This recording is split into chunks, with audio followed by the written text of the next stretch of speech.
समादरणीय धार्मिक सज्जन वृंद, सत्यार्थ प्रकाश के 7वें समोल्लास में लिखा है कि जैसा जीव स्वतंत्रता से कर्म करता है, वैसा सर्वज्ञता से परमेश्वर जानता है, और जैसा ईश्वर जानता है, वैसा जीव कर्म करता है। अर्थात ईश्वर यह जानता है कि जीवात्मा अच्छे से अच्छे कैसे कैसे कर्म कर सकते हैं और बुरे से बुरे कौन कौन से कर्म कर सकते हैं, ये ईश्वर जानता है। जीवात्मा कोई कर्म ऐसा कर दे, अच्छा या बुरा, और उसको जानकर ईश्वर को आश्चर्य हो, ऐसा नहीं होता।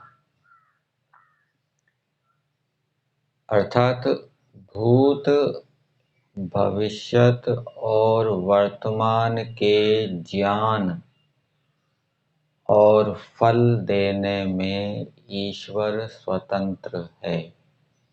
ये बात 7वें समोल्लास में लिखी है।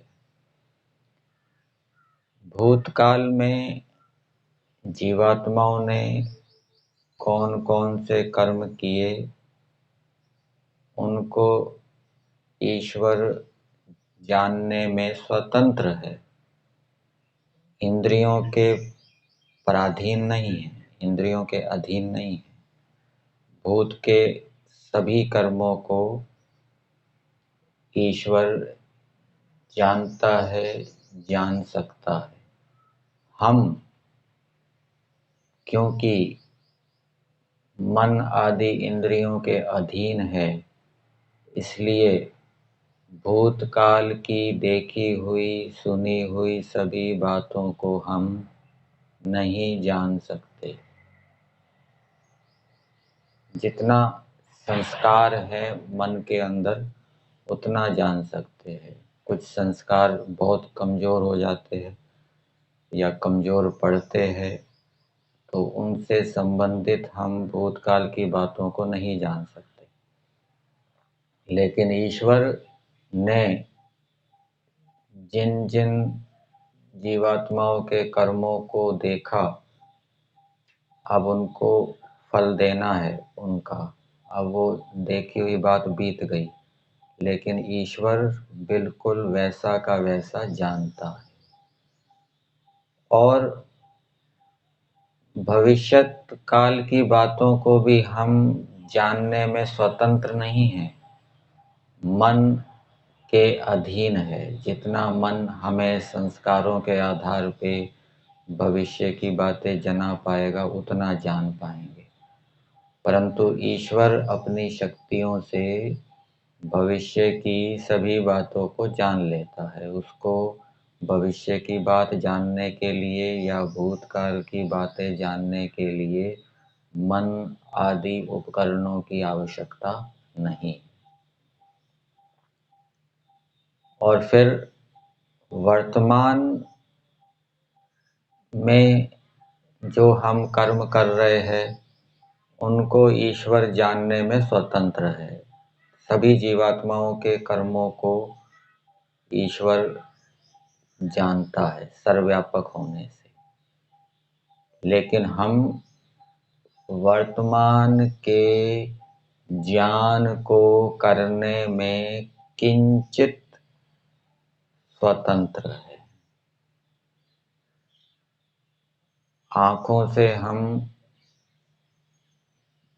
ज्ञान करने में, देखने में स्वतंत्र हैं, परंतु आँख की भी सीमा है, आँख का भी सामर्थ्य है। बहुत दूर की वस्तु को हम नहीं जान सकते, देख सकते। बहुत समीप की वस्तु को नहीं देख सकते, बहुत सूक्ष्म वस्तु को हम नहीं देख सकते।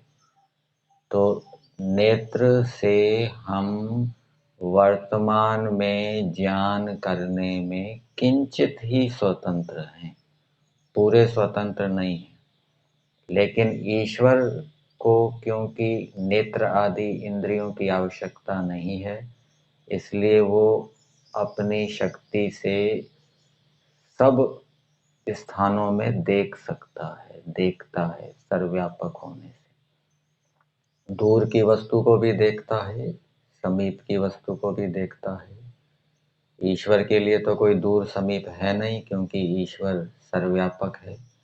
सूक्ष्म वस्तु को भी ईश्वर देख लेता है, हम नहीं देख सकते, हम इंद्रियों के अधीन है। इसी प्रकार से जीवात्मा कर्म करने में स्वतंत्र है, शक्ति के अनुसार कर्म करने में स्वतंत्र है और शक्ति से अधिक कर्म करने में भी स्वतंत्र है।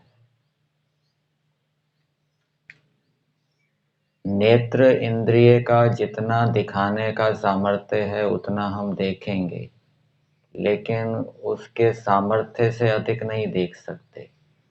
परंतु कर्म करने में ये नियम नहीं घटेगा।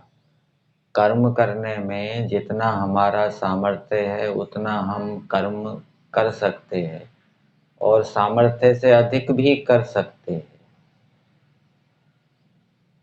इसलिए वेद के अंदर क्या संदेश दिया है कि हे मनुष्यों, तुम यथाशक्ति करो, सामर्थ्य के अनुसार करो, सामर्थ्य से अधिक ना करो। सामर्थ्य से यदि हम अधिक करेंगे तो वो हमारे लिए हानिकारक हो जाएगा। तो ये ईश्वर और जीवात्मा के विषय में हमें समझना चाहिए।